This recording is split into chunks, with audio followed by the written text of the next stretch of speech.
And we're back with another episode of Leaders Create Leaders. I'm your host, Gerard, aka GZ Adams. And we're going to continue this conversation around fatherhood and what it means to truly be a devoted father.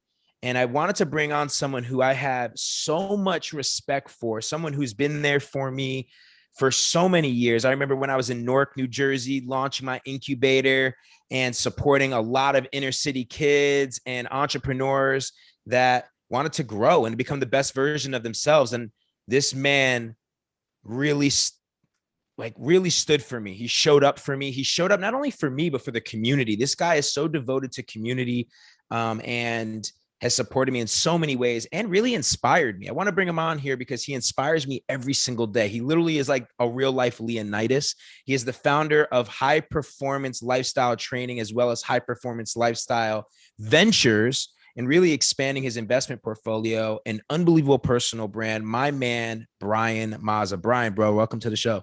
Thanks, brother. Thanks for having me. And first and foremost, congratulations on becoming a dad and stepping into the real chapter. That means the most things in anyone's, in my opinion, anyone's life, being a parent. So congrats on that. Thank you, brother. I literally just got chills. It's like there's like a clear line in the sand. And I'm super proud of all the shit I did all my life, 18 years as an entrepreneur. But there was like, I think the greatest feeling I've ever had, more than any business venture, more than any accomplishment, was the day that I saw my baby girl, Skyla, come out of that womb and I got to hold her skin to skin, man. And it was just like, at that point, there was like a clear line in the sand of like the Gerard before that got to be a little selfish, that got to really like think about myself and travel the world and do all of these things without really anyone to answer to. And then Which isn't bad though, dude. It's not bad. No, for sure. And then there was this line in the sand where like, okay, boom, like it's real now. Legacy became real for me at that point. And oh man, love like this love like I've never felt, bro. It's like unbelievable. And so you're the father. You have two amazing young men, little boys that you're raising right now. Shout out to Luke and Leo. Man, Yeah. that's amazing, brother. Thank you so much. God Yeah, so bless. it's gonna be crazy. I can't believe I'm gonna be a parent for this summer. Will be my 5 years of Leo turns 5 and Luke turns 3. Um, as you know, it wasn't an easy journey for us, right? It was a lot of ton of infertility issues. Um, Something that we are very vocal about, but at one point we definitely weren't vocal about. More of just the embarrassment, and for me, more the embarrassment in letting people down, aka my family, which didn't need to be, but everyone reacts to this differently.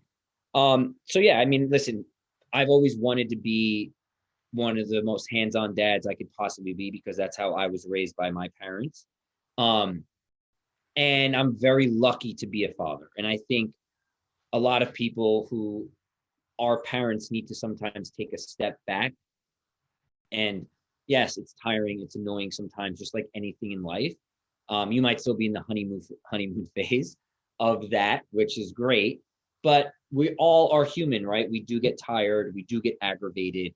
We have a lot on our plate as being entrepreneurs, as being parents, as still wanting to have your own identity as well. And I think a lot of people don't talk about that. It's like just because you become a parent doesn't mean you need to lose Gerard Adams or G Easy, as you just call yourself. Like you still need to be that. It's just a different version of that. And I think a lot of people let themselves go mentally and physically when they become parents because they think, okay, now I just need to be a parent. Yes, you need to be a parent, but you still need to hold on to who you are as an individual. Because then there won't be resentment and there won't be anything like where you feel like, wow, now my life is over. But I'm extremely lucky to be a dad, something that I thought wasn't in my deck of cards, um, happened. And I think I told you this too, like when we hung out before or trained or like you said before, any of your events and stuff. I made a promise to myself, not to my kids, but to myself, that I'll never let my kids see me tired. And people might hear that and see that, like, dude, what are you talking about? You're going to get tired. Yes, I'm going to be tired and fatigued, but there'll never be a point where my kids want to do something with me where I will say no. It just won't happen. If they want to go outside and play, if it's 20 degrees out, let's bundle up and go outside. If you want to go, if I had a long day or a long trip or took a red eye, and you want to go ride your bike or you want to go on the swing or you want to do something with dad, there will never be a point where I will ever say no to you, because that's how I was raised. My dad took me everywhere. Home Depot, the deli, took ground balls. You want to run routes? Let's clean up the yard, do work together, make a leaf pile, run routes, I'll throw the ball, you dive into the leaves. You want to take, like I said, ground balls. You want to go play soccer. You want to go ride your bike. You want to do anything, let's do it. And I think that's really important for parents to understand that that's how you develop successful kids, is by giving them that unconditional love of it being inclusive rather than just giving them stuff. Yes, I spoil the shit out of my kids all the time, but they know that the real thing that matters is our time spent together, learning about each other, learning right from wrong, learning that daddy makes mistakes and daddy fixes mistakes. That's how you develop, in my opinion, a really strong-hearted kid. Wow. Just like that alone, I feel like I want to just listen to that transmission a few times. There was so much value in that. And yeah, thank you for sharing, brother. And I think that's really beautiful. I gotta admit, I got a little triggered at first. I was like, well, like I want to be a little vulnerable with my kids, but then it like clicked what you said about like tired from an aspect of I'll never say no Correct. to wanting to spend quality time with my kids. It doesn't mean that they may not see me struggle, may not mean that they might not see me going through shit. Like, and you know, dad is also a real human being that goes through things, and and it's important for them to see the ups and the downs and the hard work and the trials and triumphs. But essentially what you're bringing it back to is that I will never be able to, and that's so like something that I'm going through right now. It's like, man, like the quality time and the ability to just be present with Skyla and like know that like that time, especially right now, I'm watching her grow by like the hour. It's like unbelievable. Like if there's the most common thing I get from parents is like, oh my God, cherish this because it goes by so fast. And I'm literally already 3 weeks in going through that. And so I'm just like really making sure to prioritize capturing these moments and these memories because I won't get them back. I'm going through the phase now where I'm literally seeing like Leo's face change into like a little boy now. And I'm like, oh, fuck, like slow down, dude. And he's like, Daddy, stop. Like, and I'm like, just stop growing and stop changing. Because I see that now. And you're right, dude. It goes really fast. And there's another thing that, just for any young parents out there or any good advice I would love to give to you is I will also always get up before my children get up. That's a very important thing that I always wanted to promise myself too. Why? Is that more so to give yourself the time to fill your cup? Okay, go ahead. Give myself my time. Let me do me. Let me relax. Let me like have my little space, but also set them up for success. So when they wake up, they're coming down to a house that is set up for them. I want them to be prepared and everything be set. Their bottles are ready. Their food is ready. I want them. Environment. I don't want them to ever wake me up. Like you see those Folger, like the coffee commercials, and like the alarm goes off and the kids wake the dads up and they're sleeping. I'm like, that is the complete no. And I think a bad way to parent. I think the house should be up and ready to go before your children get up. That's just my opinion. And that just works for me. But I know that me and you are very similar in that mindset of stuff, is that now that, especially that you have a newborn and now you're on like a schedule of every 3 hours feeding and crazy stuff. Literally, I just went through that last night. I mean, I think last night was probably the toughest night. Skyla's been amazing at sleeping, and I've just been enjoying. I mean, I can't wait for her to wake up in the morning where I can just like, mom has obviously got to go through feeding her, but like just watching her in the morning is like so graceful. It's like it's just seeing her little smile, and it's amazing. But yeah, go ahead. I mean, yeah, because it's true. It's like every 3 hours, and it's definitely something so for you, like to have any sanity through this process, right? Like it's obviously not taxing on your body because you're not feeding or breastfeeding or just gave birth, right? But for you, you have to be able to set some sort of time for yourself. And what I used to like to do is like, if it wasn't my time to do the feeding with the bottles, like I would still get up and still set myself up or my wife or my kids up for success that exact time. So I think for you, it's going to just, try to figure out your schedule and all of that. And it'll be a lot easier once you get a rhythm going. No, I appreciate that. And yeah, definitely gonna take that in. And even for those of you listening that are not fathers yet, like this is something that Brian lives like even before he became a father. And it's like this is a principle he lives by. Like if one of the things that Brian, I want you to talk about that before we hopped on, you acknowledged the patience that I had and the work that basically went into as I stepped into fatherhood. And we kind of talked about how intentional and important that really is. And that's something that I know about you. Like, this isn't just like you waking up before your kid woke up. Isn't something that I know you just decided once you became a dad, you strive to be the strongest, healthiest, best version of yourself. It's who you are innately. And I want you to talk a little bit about, like, for those men right now that are they're following me, they're following you, they're seeing us raise our families, they're seeing us step into fatherhood, and they desire that. And when is the right time? Is there the right time? And what should they be thinking about and taking into action right now to prepare themselves? Yeah, well, listen, my wife, when we were married, and probably for like a year or 2 years, and she was like, I think, she wanted to have kids first. And if she was right here next to me, I would say that she wanted to have children first. And that's when I had my restaurant, my bars in New York City, and I was like, no way, like I'm crushing it, I'm having fun, I'm partying, we're going to crazy dinners, we're going to nightclubs, we're like, we want to go to Miami for every weekend, let's go to Miami. So I was like you said, the selfish side of it, which it's not wrong, right? But if there's a point, like if you're married, right? No, And like fuck wrong. It's like if you haven't gotten like into that stage of becoming a father yet, like, and do that shit, like get it out, like have your fun, travel, like get it out.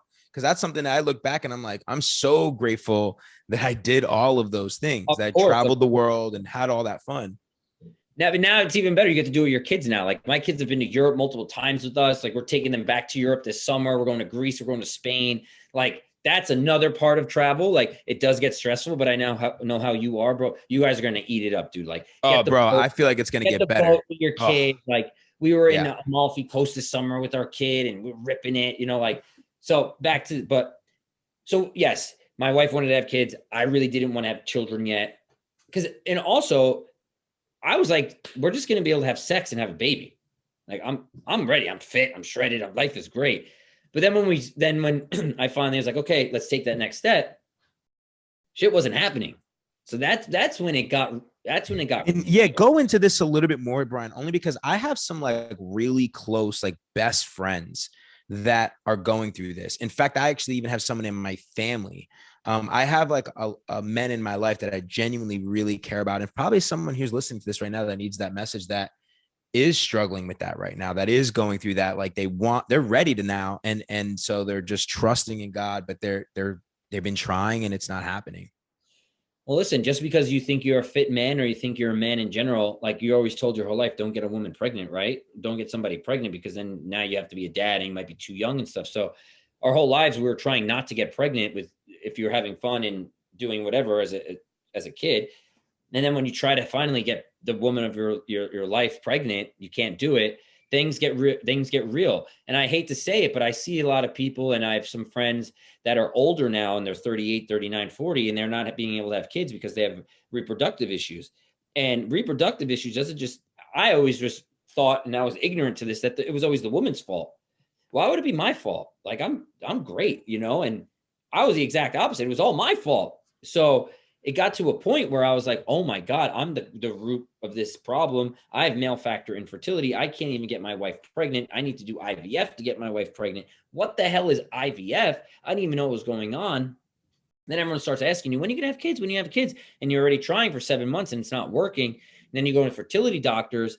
And then that's when it gets real. And they say, Brian, have you ever done steroids before? How much steroids have you done in your life? And I'm like, I've never done steroids. They're like, you are really screwed up. This, that was their first thing, because I was in shape. That's the first thing they thought was wrong with my reproductive system.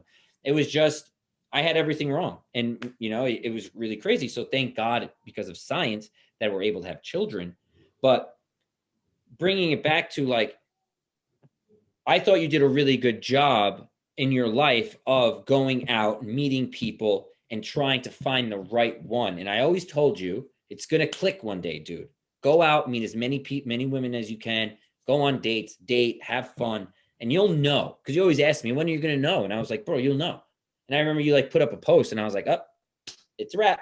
You know, you knew, right? Yeah, So yeah. I tell a lot of these guys that, and again, I always wanted to be a dad. I just didn't think I was ready at one point. And then when I crossed that bridge, it was all go mode, right, for me. And it finally worked out when we had Leo. But I think you have to be ready for this. And if you're not ready, it's not the end of the world. It just makes things more complicated, and you really have a shortened window, like a crash course to get ready to what fatherhood means and how you want to be as a dad.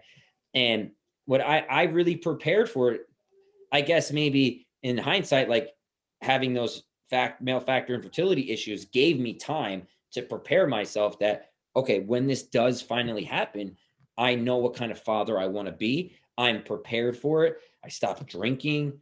I was setting myself up, getting earlier and earlier because I knew my lack of sleep was going to come into play. I started eating a lot better. So I started preparing myself like I was a Navy SEAL in a sense that, okay, I know how I need to be, how I need to operate in order for myself to be successful. And that also meant working out a lot and being super fit, which again is not selfish, it's selfless because I was putting myself in the best possible position to be the best father for my children and the best husband for my wife at that time. So I think a lot of people who aren't prepared to be a dad and don't know what kind of dad they want to be kind of puts them themselves in a corner because they have to kind of figure that out as they go along. I always knew what type of dad I wanted to be. I wanted to be a funny dad. I wanted to be a hands-on dad. I want to wrestle with my kids if they were going to be boys. I want to be like in their face about stuff. I want to be a strong leader to them. I want to be an alpha dad for them, teach them how to treat people with respect, how to treat themselves with respect. That's how I always wanted to be because that's exactly how my dad was to me. Beautiful, man. Shout out to Pops. And yeah, it's interesting. Me and you have a similar relationship to our dads. And I think that's like, look at how much that has impacted you and how you inherited a lot of these principles and who you are from your father. And I think that I look back at my life and I look at all the principles my father passed down to me with those things that you mentioned, with respect and honor and dignity and hustle and what it takes to truly be a man. And I'm just so grateful for that. And I know a lot of men out there and children, like that's the one thing that I've read that is like the real pandemic, is that there's a lot of families right there that don't have real men in that family. They're not they're abandoning these kids, whether they're physically abandoning them or emotionally abandoning them Yeah, because of they're not actually prepared themselves. They're not. And it starts with yourself from the inside and who you want to be as a person. If you can, and it's very hard to figure that out. And I've figured that out who I want to be as a person. I think at the age of 25, I didn't know anything, or maybe 27. I was still young and really just like out to lunch. I felt like, but once it clicked, I was like, oh my God, this is who I want to be. This is who I need to be. I can't wait to have children. And also the type of dad I didn't say this, but the type of dad I also wanted to be is I want to kiss my kids all the time. I want to hug them all the time. I want to tell them I love them. I want to tell them how great they are, how much they screwed up on something, but let's fix it. I want to be so hands-on with them because I feel like I know so many people, and especially guys, that are like, my dad never told me or hugged me that he loved me. He never did that. And I was like, I feel so bad for people when they tell me that, because every morning I'm like making out with my kids, basically telling them how much I love them, hugging them, laying with them, being all over them. And I feel like men and little boys, they need to have that. They need to have that unconditional love from their fathers. They most likely get it from their mothers, but usually it's kind of hit or miss with dads. And I see it all the time. Like when I take my kids to go play sports or they have a game or if I see like drop off, right? It's the funniest thing when I go to drop off with Leo. Like the dads don't even like high five their kids. They just, the dads bring their kid in and let him go. And I'm like, what? I would be so pissed if my dad just dropped me off like that. I'm giving him a hug. We're doing our handshake. We're doing our kisses. We're talking about what we're going to do after school. He's like showing me all these things, showing me the classroom. For me, that works. And I think that's important for our dads to be very involved like that. Listen, I'm on my phone all the time too. I do most of my business from my phone, but these guys, when they're doing their drop-offs, are on their phone already, and their kids are just walking into the classroom. They're not even saying goodbye to them. I'm like, oh my God, dude, I'd be so pissed if I was a kid and my dad didn't at least do our handshake or give me a big, strong hug. Because at the end of the day, bro, you don't know what's going to happen, right? Like something bad can happen. Like you have to leave your last moment of interaction, something special. Wow, bro. That is so important. And I feel that even with me, like I actually didn't grow up with the most affectionate father, but I have chosen that, like, I can't even, like, I'm the same way with my daughter. Like, I have learned that that's something that I want to be. I want to be hands-on and just affectionate and just make sure she knows I'm already like affirming that to her in her ear that I love her. And it's just cool to hear you talking about that, like dropping your sons off at school or at a game and seeing that around you and how important it is for you to be hands-on while still being the entrepreneur that you are, acknowledging that like you have a lot going on. And I see that. And so, what has it been like for you to balance that part of it out? I know you have HPL Ventures now. You've expanded in many different ways. I want you to tell us a little bit about like how you've started to expand with both HPLT games, which I've been interested to understand what that is, and then how you've leveraged building your brand. And really you went through like a whole new expansion of your identity. You were known as the guy to go to in the restaurant industry and really took that, made that decision to like really start to brand yourself beyond just being the restaurant guy. And why was that important to you? And how have you benefited from that from a financial standpoint? Yeah. So I And mean, fulfillment. it's a lot to unpack too. So, being in the restaurant industry, it was a very fun industry. I didn't have any children yet. I wasn't married yet. It was fun. It was, you could really dedicate your whole life to the business. And that's what makes either restaurateur successful or not. And everything was great with our brand that we created and everything. But I also understood and felt like the longevity of this for me wasn't going to be there. And I knew that when I turned like 27 years old, I was like, okay, I don't want to do this for the rest of my life on this level, right? Like I could do it and consult, I could do it and create brands, but I don't want to be the guy anymore who has to be there all the time. It just wasn't for me anymore. So at that point though, I was starting to get into really good shape, but I was also partying a lot too. So it was like kind of counteractive of what I was doing. So it didn't make sense, right? It was like something had to give.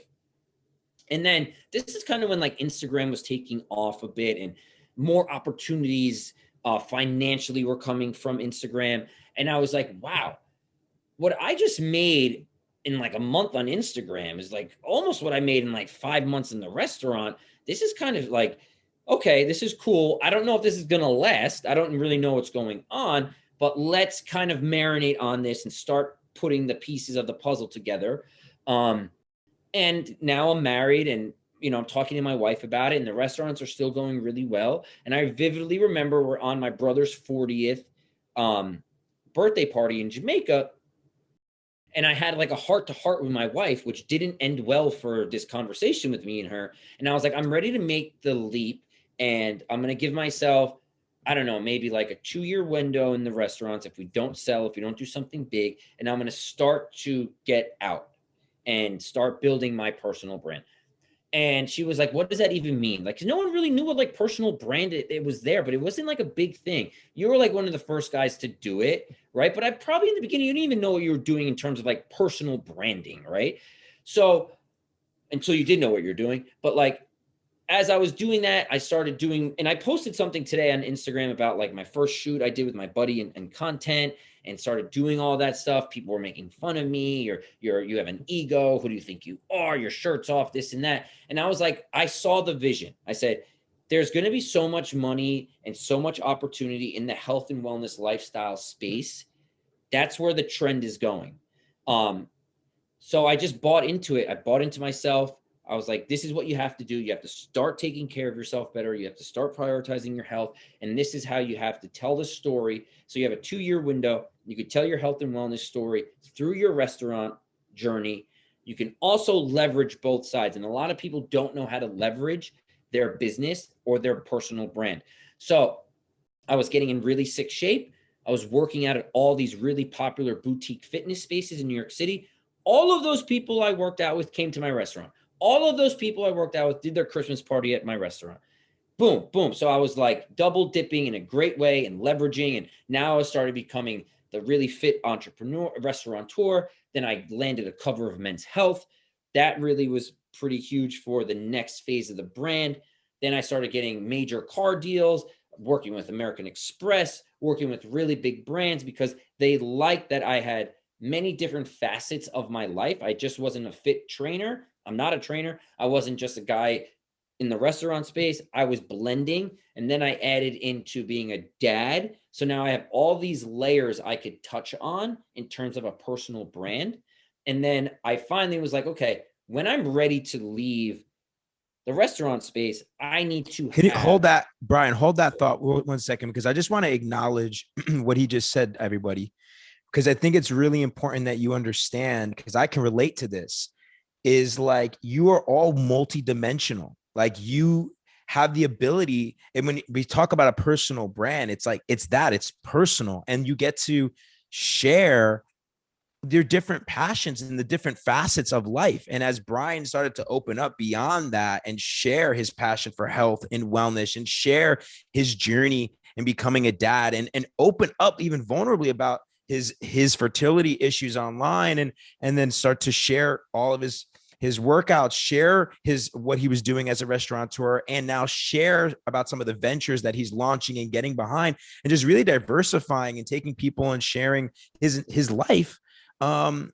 It built connection, it built his audience, and now he's driving that brand into all of these different ventures. But I just wanted to acknowledge that many of you have the ability to expand that personal brand and not just be so one-dimensional. Share and open up to all the different parts of your life, because that's what people buy into.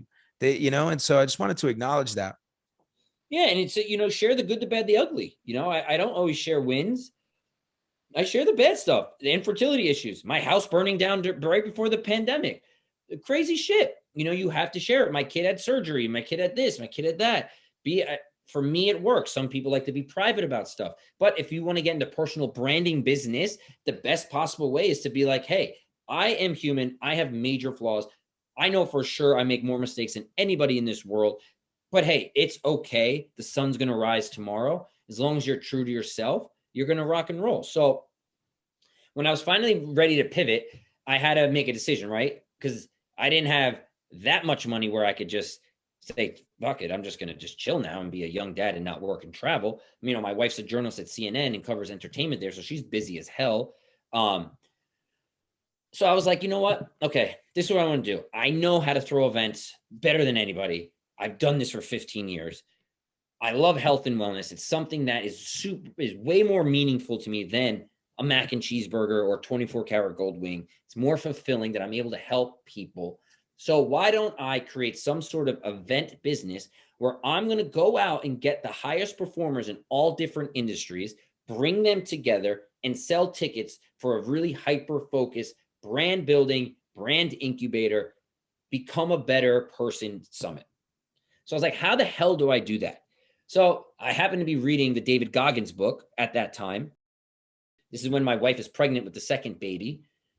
We go on our baby moon in Miami, and I'm like, I'm just going to get in touch with David Goggins. Fuck it. And I remember this. We had a phone call, me and you as friends, and you were like, gee, Yo, this is a huge investment. Like that was a big move for you, right? That was like your first event and you had to drop, like it was a I risk. It dropped was 55 grand. $55,000. Haven't done an event yet for HPLT, just newly launched. Still, probably still maybe a year or two into the building the personal brand. And so this was you taking that shot. I remember that. Yeah. And it goes back to what we spoke before about who you want to be as a person. And if you don't know who you want to be as a person, if I didn't know who I wanted to be as a person, this business failed. I don't make that investment the right way. It becomes a bad investment. There's good investments in there. There's bad investments, right?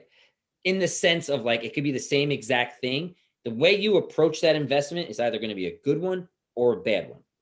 So The other thing too is like, to what you just said, actually, right? Like, who do you want to be as a person? And again, guys, I just want to acknowledge these like gems because he could have looked at it as like, oh man, like I don't know about this investment and could this fail, all these things, but like, no, this is who he is. This is what he loves.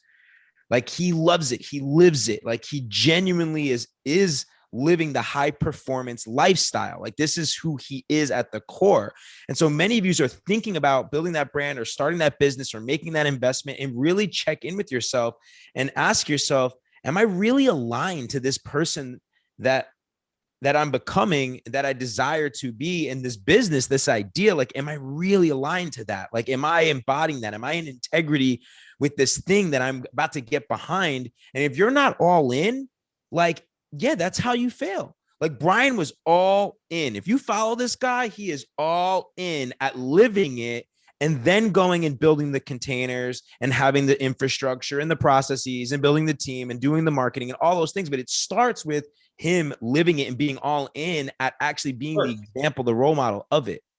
yes, you can't do it the other way. I'm sure people have done it the other way and been successful and whatever. But for me, I had to be the person who I wanted to be was going to be perfectly aligned with how I wanted this business to go.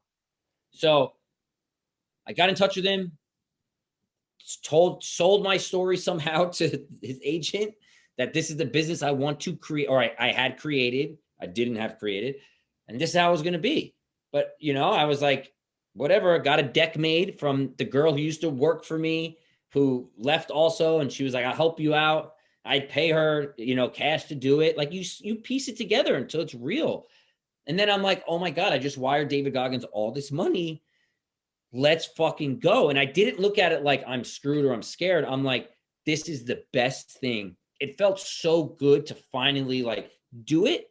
And I told my wife that I'm creating this new company. I didn't even tell her. Like the phone calls me and you had, she had no clue because she was in the city at work. Like right. I was doing this all like low key. Yeah. And we're like, she's mad pregnant.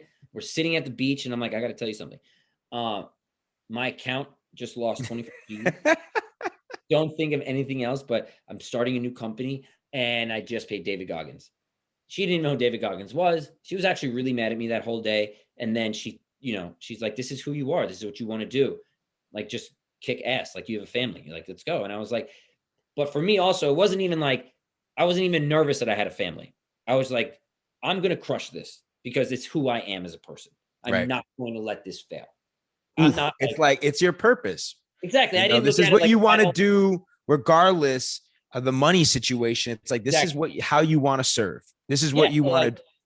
I think if I approached it like, oh my God, I have a family, I have to crush, I have to sell this many tickets, or I have to do that, I would have been like, it wouldn't have been genuine for me. Which is a really another important part for everyone listening, right? Because that would have been from a place of scarcity and ultimately from a place of fear, being scared, which doesn't work. Most of the time it doesn't work because that's just like it's the energy of how you're approaching it is already manifesting like, oh man, like there's not enough. But if you approach it with like this feeling of abundance, this feeling of like, yo, the right people are going to show up and I'm all in. Cause that's how I was when I launched Founders in the middle of Newark on a corner of Norfolk and Sussex in the hood. I was like, I don't know who the fuck is going to show up to this entrepreneur incubator. Or when I launched my first event, Take Ownership, that Brian was at and ran a training at, I was like, I don't know who the hell is going to come to Newark, New Jersey.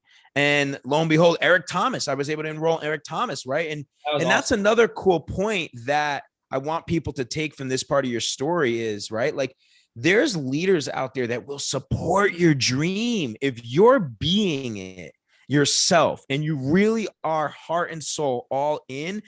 Guys out there like that, like the Gary Vaynerchuks, the Goggins, the freaking ET, all these like awesome individuals, whoever that person is for you that emulates the lifestyle and what your company represents, like they'll say yes. It may take an investment, a big investment, but it will pay off.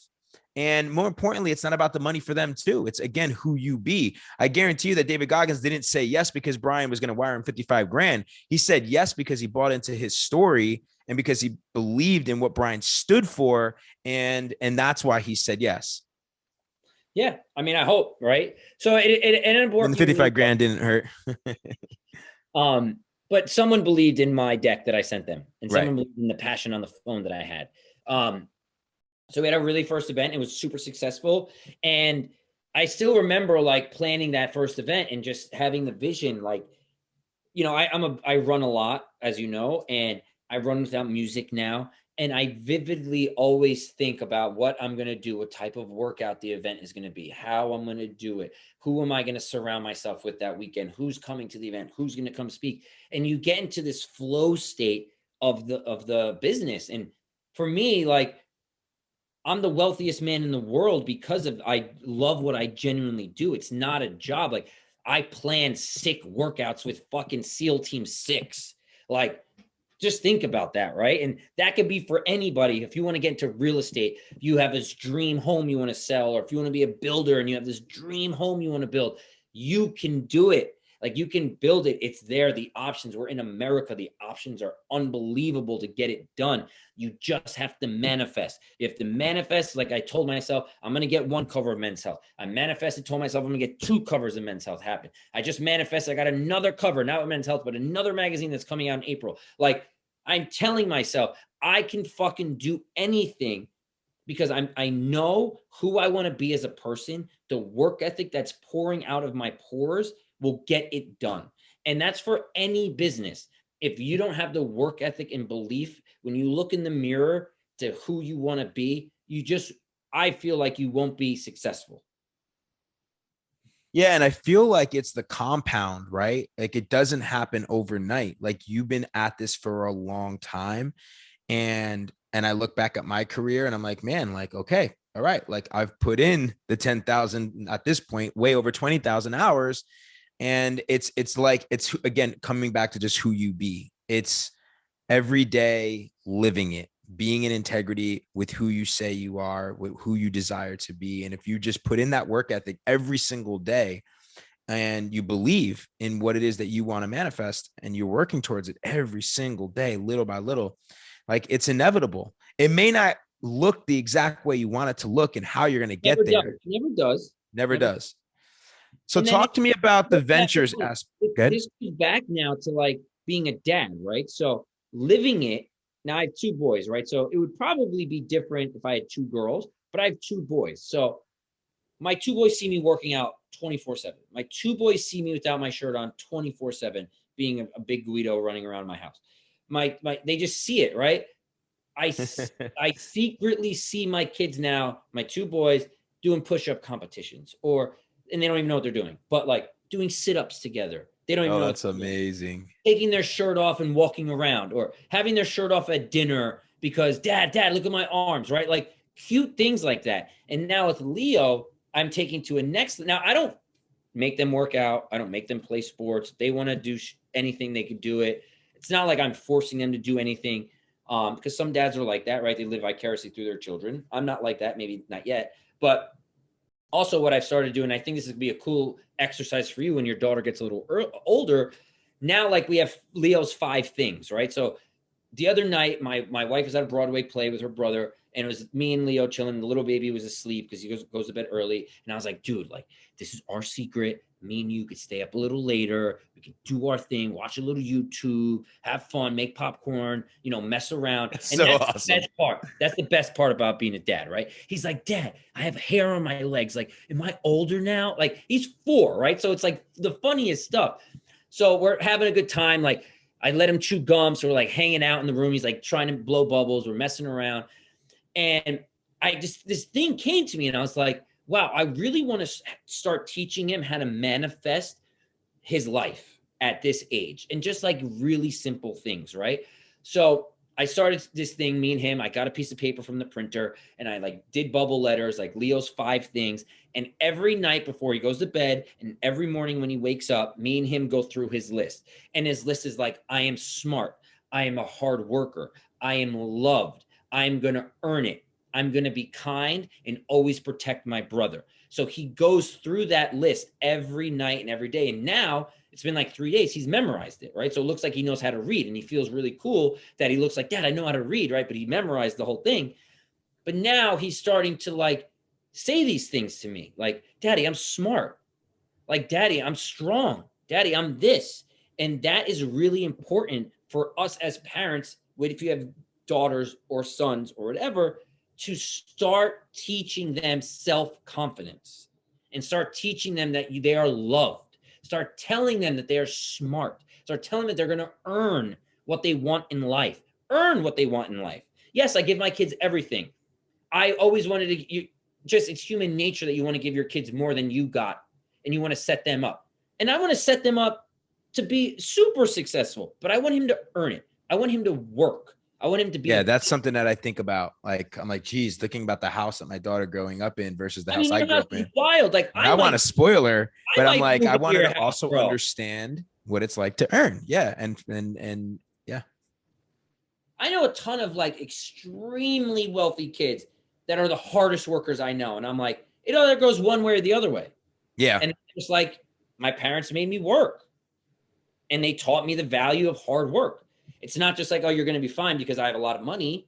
I don't ever want that for them. You know, Leo's like, when can we get a new sports car? I'm like, what? You know, like, what are you talking about? I'm like, Daddy has to do a little bit better and work a little bit harder so we can get it. But guess what? We're going to get it. Yeah. Yeah. Yeah. Right. Wow. You know, I love this. And I hope you guys are listening to this because it's so important. Like, we get to consciously raise our kids and help them to understand. So like affirmations, really, like how to affirm what they want. And that's how we can manifest, is having them actually say it, think it, believe it, repeat those things. And so I'm actually already whispering affirmations in my daughter's ear, but now I'm looking forward to those nights where, like, yeah, Ashley is not around. It's our little date night, and taking my little girl on little date nights, and then having her come up with her 5 things, right? And having her start important. Yeah, you know, my dad used to always. So I was a very successful soccer player. I played soccer in college, and I'd have like really big soccer games in high school, score mad goals. Even if if a game I didn't score or didn't have a lot of goals, it was the same even keel when we came home to dinner, right? If I scored 8 goals, whatever, good job, Brian, awesome. If I scored no goals, all right, good. You know, we got to work a little harder, whatever. But he always told me when I had a really good game, he would always say to me, you know, someone is always working harder than you. Someone is always faster than you. Someone is always scoring more goals than you. And someone's better than you at this sport. Just remember that. He used to always tell me that to keep me where I needed to be, not to think I'm the best or all this stuff. He always told me that someone is always working harder, and not in a sense of like to put me down, but in the sense of for me to understand. And I never really understood that at the time as a 15, 16-year-old kid. I understood as I got older. And another thing my dad used to always tell me is like, it's a lot easier for you to cry than it is for me to cry. So that's another thing that I really take into parenting too, is that I'm not at that level with my kids yet, but like I've said that to my son, and he kind of maybe understands it. But like, when I was growing up and I wanted to sleep out or do anything that was a little risky or whatever, he would always say that to me. Like, it's a lot easier for you to cry and be upset at me right now than if something happened when I'm upset crying. And I think that's a really important thing for fathers to know and understand. And that led to him saying to me, what does that really mean? I'm curious. That really means like, I'd rather you be pissed off right now and mad that I didn't let you go to that party where people are drinking and going crazy and doing drugs, than you going to that party and drinking and doing drugs, and you get something bad happening to you, and I have to be upset about that. Got it. Yeah. And that led to him saying, I'm not your friend, I'm your father. recently that conversation has changed, and he's like, I'm still your father, but now you're like my friend. And that's cool. Yeah. Yeah. Epic, brother. I'm curious, like, don't have much more time. I know I want to respect your time, and I wanted You can go. It's good. My nanny's here. The kids are. okay, cool. So If the kids run up, we'll bring them on quick. oh, nice. Yeah, nice. Um, I want to know, like, what's a mistake? You know, I've always learned from my mistakes in business, but like, do you have a moment? I'm sure many, but like one that stands out to you where you're like, fuck, you know, I fucked up, and it's something that it needed to happen for you to learn in regards to fatherhood. And I don't know if it happens to be anything that just happened as a parent, that happened because of business or whatever it is, but like, what was like one of the biggest mistakes that you ever made in being a father to Luke or Leo, that like helped you to have like an awakening moment? What did you learn from it? Well, I don't think I had any like awakening moments with them in terms of like being a dad, but maybe some things that happened in business that maybe I learned from that really translated into fatherhood is there's probably two things. Is like not going with my gut in a couple circumstances through business that I probably should have done earlier that I didn't. And at one point in my career, it was comparing myself to other entrepreneurs and comparing myself to other people that I thought Wow. had Yes. more than Yeah. me. Yeah. And that translated, now this translates into parents, right? Like you can't compare yourself to other parents or other ways people parent because that works for them. So you can't be like, well, Johnny and Joanne's dad or mom does that and it works. Okay, that works for them. That doesn't work for me. That might not work for me. So I think learning that in business and failing at that during business time in different examples or whatever, not knowing translates into being the father I wanted to be. And I don't want to compare myself to that parent who might have a bigger house or that parent who have a nicer car or that dad who has the Patek pulling up to the school. And I'm like, damn, what does he do? He's got that sick watch. Like not comparing myself to that at all has really, I learned that early on through business where it's like those things work for them. I don't know anything about their life. They don't know anything about my life. We all have issues. We all have demons. It's okay. And I think for me, it's like I don't compare myself to anybody but the person who I was yesterday, and that's it. Because I know I'll always be successful because of the foundation I've built for myself. And success just doesn't mean money and doesn't mean a bigger house and doesn't mean more cars. Success for me means waking up and loving myself and loving my family and being the best father I could possibly be. That's success to me. Success to me is being able to do drop off and pick up every single day. Yeah, I love it because earlier you said something and you were like, man, I'm the wealthiest. I'm like the wealthiest version of me. And it's so cool because it wasn't necessarily about like from anything monetarily. It was Oh, literally how you feel because of being in purpose every single day, and you know, being this version of yourself and striving every single day to be the greatest father and greatest leader that you can possibly be. And I think that that was, and the healthiest version, right? sure. You attributed that to health. And I remember in one of your posts you had talked about that. You're like, man, money goes and money comes and goes. And but health is one of those things, and time is another one of those things that like we just, you know, you can't take for granted. Do I? Yes, great. 100%. Time is a thief and it goes by really quickly. And you'll see, blink of your eyes, you'll be at your daughter's 1-year-old birthday party. And you're going to text me and like, dude, you're right. It's going to be here before you know it, dude. She's going to walk before you know it. She's going to say dad, dad before you know it. And it's going to be a wild time. And yes, it's a shame that it's going to happen so quickly, but there's also beauty in it because there's new phases and all that. But like, I don't need to make $5-10 million a year. I used to always think I needed to do that. That was like, I need to make $5 million a year. I don't make $5 million a year. I'm a failure. And I'm like, no, dude, it's so not even about that. It really isn't. Is it great to make good money? Of course. More money means more opportunity, means more freedom, means maybe a better life for people. But money doesn't always mean a better life. A better life starts with within. A better life starts with your nest. That is everyone healthy? Is everyone happy? Are we doing what we possibly could do to be the best versions of ourselves for our children, That is ultimate wealth, because time goes fast. We're all going to die. And if you're chasing the wrong stuff, it's going to go even faster, and you're not going to enjoy the moments that mean the most. Powerful, brother. So what does it mean to you to be a devoted father? Like, what does fatherhood mean for you?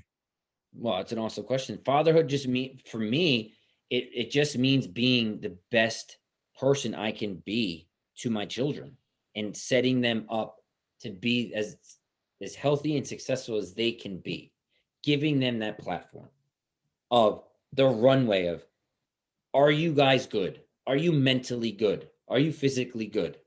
Go get them. I want them to have the best opportunities for themselves. Again, not me, daddy, giving them opportunity. I want them to be the best possible little version of themselves, to go out into this scary world, protect each other as brothers, because the brotherhood is amazing, and go get it. So that's fatherhood to me. That's like, it's crazy to see that I have these two little monkeys on me all day in the morning. And I'm like, wow, like it still shocks me to this day. And I think it always will. I'm sure my dad talks to me on FaceTime and he's probably like, I can't believe that's my son, Right. Right. And I'm older now, 37 years old and stuff, So it's like, Same. fatherhood to me is trying to be a quarter as good as the dad my dad was to me, or a quarter as my mom as she was to me. It's just trying to be the most efficient, supportive leader for my cubs every single day. Love it. What does it mean to be a high performer? You're leading one of the greatest companies on the planet for those that desire to perform at the highest level in their life. And like, what does it actually mean to be a high performer? It's the same thing, right? Like, what does actually wealth mean? Does wealth mean like you have a 40,000 square foot home and your investment portfolio is insane? Yeah, I'm sure, like, if you look at definition of wealth, that probably could mean it. So there's so many different layers to it, right? And it means something different to everybody. That's why I think high performance lifestyle training is so unique and special, because being a high performer doesn't mean you have abs and you can run a 6-minute mile and you can deadlift 500 pounds and bench press 480. Sure, on paper, you see that person looks like a high performer. But I firmly believe that everyone is a high performer in this world. The way we're built and constructed is really awesome as being a human being. But there's certain things that happen along the way that might not allow you for the light bulb to switch, to go turn on, where, wow, the clarity is there. Wow, I want to be the best scientist I could be. Wow, this is my passion. This is my life. So that's why I think high performance lifestyle training is so cool. And being a high performer, again, really has nothing to do with fitness. It has being with, is everything aligned in your body and you ready to go and rock and roll? Because if that's the case, if you run a 10-minute mile, but you know the path you need to be on, you are a high performer. Yeah.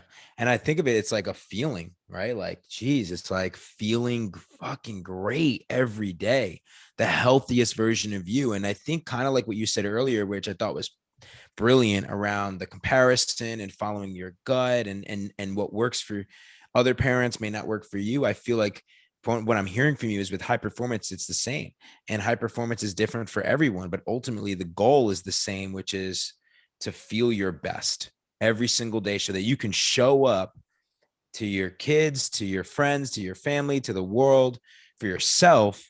Most importantly, for yourself. For yourself, right? Yeah. Once that is good, everything else is going to work out. Yeah. So many demons. And it's crazy how many people sacrifice that. Like, I sacrificed that for so long. Like, that wasn't innately who I was. I would sacrifice my health for business primarily. And I could just, and then, becoming a dad, there's like the joke of the dad bod and all these things. And it's like, people, I think they take their health for granted.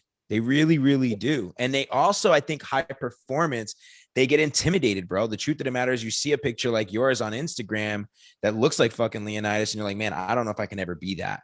And for those of you that are listening to this and comparing yourself and continuing to go down that lane of like thinking that you can't become a high performer, allow Brian to just for a minute there get into your dome, because you can. For sure. Like I have this conversation with my wife all the time, right? Unbelievable mother, unbelievable journalist covering all the entertainment across the world. She's on point. And I'm like, you need to stop and do you. You need to do you more. She's like, what does that mean? I'm like, I don't know. You need to figure that out. You need to do what works for you and start taking care of yourself a little bit better, mentally, physically, all of that, because then everything else in your life is going to become better. And she's starting to really buy into that. And it's changing the way her thought process is.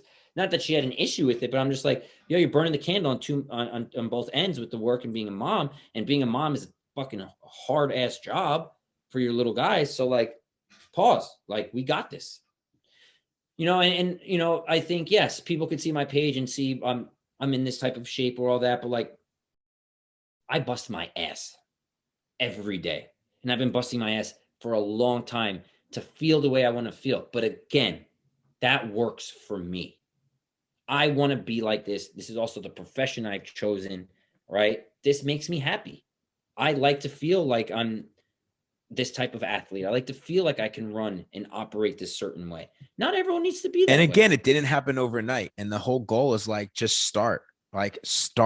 And one of the things that you can do is to not do it alone. Like, that's what's dope about HPLT games, what Brian has created. And so I highly suggest to reach out to Brian. I highly suggest, what's the website for those that actually want to learn about your next event? Where can they go?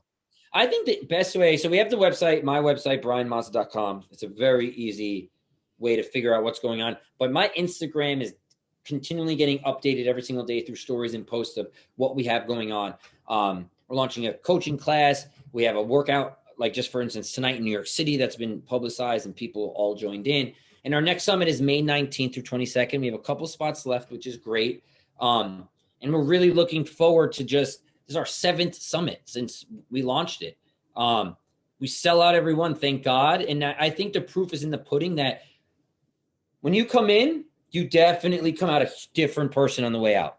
And it's a better person that was always inside of you. And there's somehow, not through some like equation or something we do, like we don't hypnotize anyone, but whatever we do, and it's the group that's surrounding you, brings out that savage in you, to that clarity in you. It just lets everything kind of fall into place of who you need to be. And the only person who will understand that is that person. And we don't force anything on anyone that you need to do this and run that and blah, blah, blah, blah, blah. But it's just figure out what works for you and be the best version. I love it, brother. Congrats on everything. Congrats on having such a beautiful family, the greatest gift on earth. Congrats on being the healthiest version of you. Congrats on everything, brother. I think we don't honor each other in the world, like brotherhood out in the world. We don't really acknowledge all of the work that goes in as much as we should. And I want you to know, I have so much, I've told you time and time again, but I have so much respect and just gratitude for who you are, brother. So congrats, and it's man. True, right? The future is being a woman, and we need more powerful women out there doing their thing.